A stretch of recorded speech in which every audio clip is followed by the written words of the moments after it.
Have you heard of negative harmony?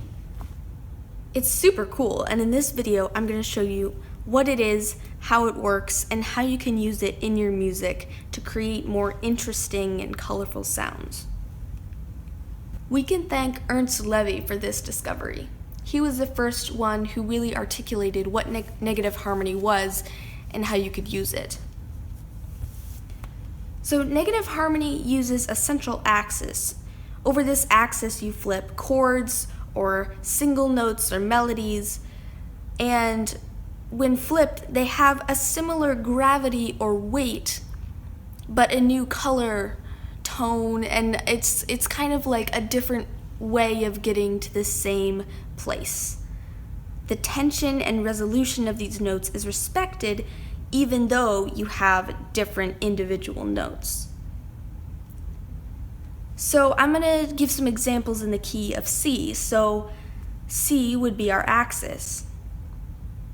As you can see in this diagram, when flipped over the axis, an E becomes an E flat, F becomes D, F sharp becomes D flat, or C becomes G, and so on.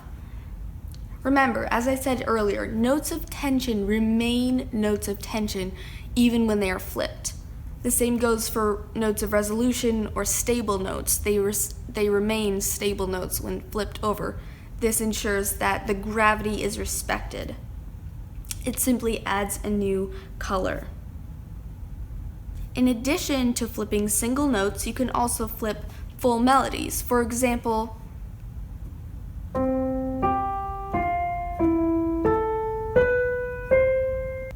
if I flipped that melody over the axis, it would sound like this.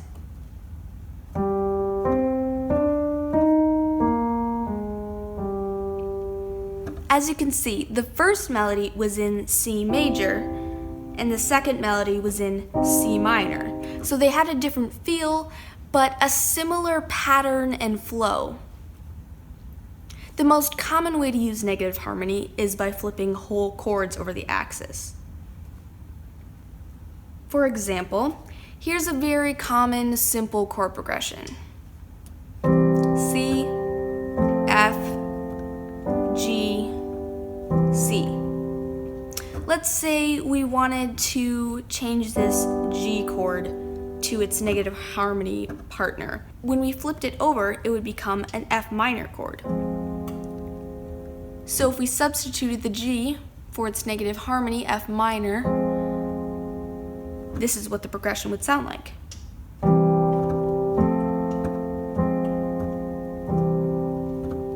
Now this is a really common chord progression, probably the most common way of using negative harmony. Now let's say we had a slightly more interesting chord, maybe we have a G dominant 7 here.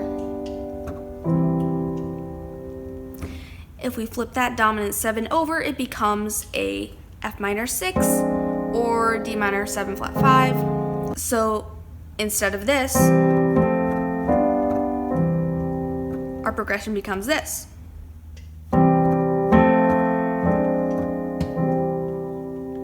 Now, as you can see, in a G7 chord, these are notes of tension. This F wants to resolve up or down to an E or a G, and this B wants to resolve up to a C. And in this F minor 6 chord, this is a note of tension, it wants to resolve down. This is also a note of tension, it also wants to resolve down. And this D is also a note of tension that wants to resolve down. So, as you can see, the gravity is respected and you get a very similar feel as the G7 chord. Versus